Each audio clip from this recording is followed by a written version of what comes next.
Rocky దుబాయ్కి వెళ్ళింది 2 కారణాలకి. What was it for?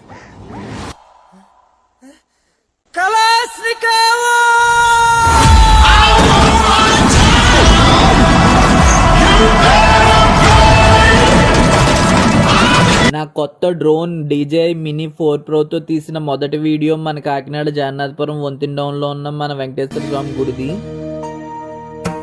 గరుడ గమన తవ చరణ కమలమివ మనస